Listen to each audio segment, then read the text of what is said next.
All right, we got that. All right, let's move on to college football. Let's move on to that. Let me just show you this, Jim. Let me just take a glance and let's see if the audience can see your reaction. Look at this. Rank. What does it say? My God. What does it say? My God. It's 6. 6. Out of how many? Out of 5,114. Yeah, there you go. Well, those might not all be active accounts, but the point is, I'm doing pretty damn well in college football, and anyone who's been following week in and week out knows that. All right, that does not mean that suggests that I'll probably have a pretty good week this week, but beyond that, it means nothing, right? It doesn't guarantee shit, right? It guarantees nothing, right? Well, it does mean that your bank account is a little higher today than it was a few weeks ago. That's absolutely true. Unless you have a girlfriend or you just give your money away to your friends, which is something that I have been guilty of both in the past, but not right now.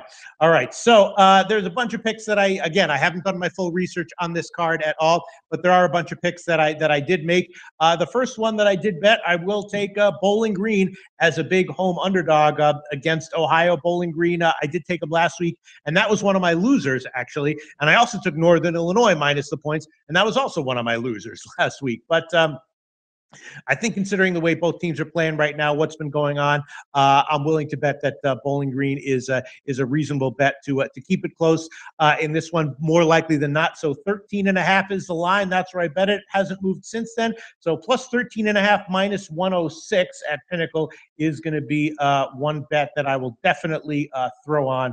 Definitely throw that one on for sure. Another couple of bets that I made that I'm thinking about. One of them, I'm not sure what I think about this, and I'm sure I might get a lot of people thinking that I'm an idiot for this, but I do think Illinois getting 14.5 at Minnesota might be a good play. Illinois is one of these teams that has absolutely nothing to lose this year. They're just trying to give a good performance in any game that they possibly can. Minnesota, of course, coming off of the tough matchup against Michigan State, and I took a shot with it as a bet. And if I didn't give this one as a pick right now, it would purely be because of lack of balls. Now, if I look into this one deeply later on in the week and think I'm on the wrong side, no problem. I'll just take it back. And if it's at a worse line, maybe I'll risk getting middled, whatever. But as of right now, I will give that one. Illinois plus 14.5 minus 106 at Pinnacle. I realize that is a controversial play. A lot of people are going to say I'm stupid, much as they said I was stupid for taking Kansas last week, which turned out to be the case. That was another one of my losers. Man, how did I only have 5 losers last week and all of a sudden mention 3 of them? But yes, I am taking that one. So that's another pick that I'm throwing on definitely. And a couple of others that I'm thinking about that also count as teams that people are probably looking to fade, but that I'm going to be on. Also, Rutgers and Kent State. Look, I bet both of them. Rutgers at plus 8 against Purdue. Rutgers, of course, wound up being a sharp side against Illinois, and I had the under in that one, which was another one of my losers, another one of my 5 losers last week. I also did a late bet Rutgers, though. I didn't wind up giving it as a pick, although I probably would have if I hadn't been sick as a dog on Friday night. But they're going to be at home against Purdue. You know, Purdue played a nice game against Minnesota, and Purdue is a quality team. But I think Rutgers has enough life to them right now to be a good bet to cover at 8. So I'll throw that one on there. Rutgers plus 8.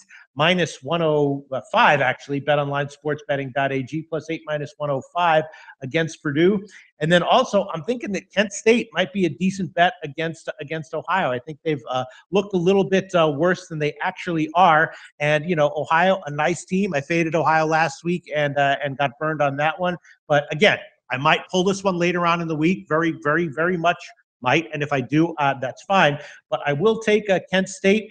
And that line could be 19.5 minus 102 at Pinnacle, or 20 minus 115 at betonlinesportsbetting.ag, or 20 minus 110 at UWager. I'll take that one. We do use UWager lines here, so I'll take that one. Kent State plus 20 minus 110 at UWager, so I'll throw that one on. I'm sure that a lot of people are looking at these picks and being, are you serious?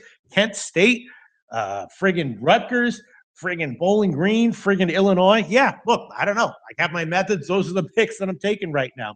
And another bet that I did make that I'm going to hold off on for sure, but I'm thinking about, is North Texas. I did mention that North Texas last week was a pick that I was really liking. See, Jim, I went 14-5 last week, but if I hadn't gotten sick on Friday night, I would have had like 7 or 8 more picks. Most of them would have been winners, like the Idaho game, which I told people I liked. The Georgia State game, which I mentioned on Monday, was a lean, which I just didn't have time to look into deeply. North Texas plus 2.5, which I said, do you even remember I said North Texas? You did say yeah, North Texas. they cashed. And so all those plays would have all been winners. So I would have been like, 6 or 7 more winners. But North Texas, again, they're going up against the FAU Florida. FAU is coming off of a bye, but we know that FAU is kind of like an undisciplined team that can roll other teams that are dysfunctional, but against other teams that have something going on, like North Texas. They are a team that I'm willing to bet against. So it's tough to bet against FAU off a bye. But I was thinking about North Texas at +3. I'm going to hold off on that one for now. That's just a lean. And also thinking about Ole Miss. Getting 7 against LSU. We know that LSU this year is just a vulnerable team, and now going on the road against Ole Miss. Ole Miss was one of my winners last week. Thank you very much. Against Vanderbilt, covered easily at -3, and I'm thinking they're probably a decent play again here at +7 at home against LSU. Let me just quickly check where that line is right now. What are people? We're good. We have my man from Norway saying what up. Oh, from Norway. God, best country in the world. Nice, That's man. where I want to live. God, if I could be a Norwegian citizen, I would give anything. I would give Abraham Khan. Thank you, my man. I would give all my college football picks for free for life if I could be a Norwegian citizen. I should probably write to some Norwegian bureaucrat and say, listen, pull some strings for me, get me some papers, and I'll give you my college football picks for life. They also all speak English in Norway, which is awesome. All right, let me see. What else do we have here? Isn't Yngve Malmsteen from Norway? Or is he from Sweden? I don't know. All I know is that Tiger Woods was wife. Wasn't she Norwegian? Yeah, something like that. Whatever. Elin Nordegren. All right, so let me just find this damn Ole Miss line at home against LSU. Where the hell is it? Where the hell is that line? Can't find it. Let me just find it. So many damn college football games. LSU, Ole Miss. Where is that damn line?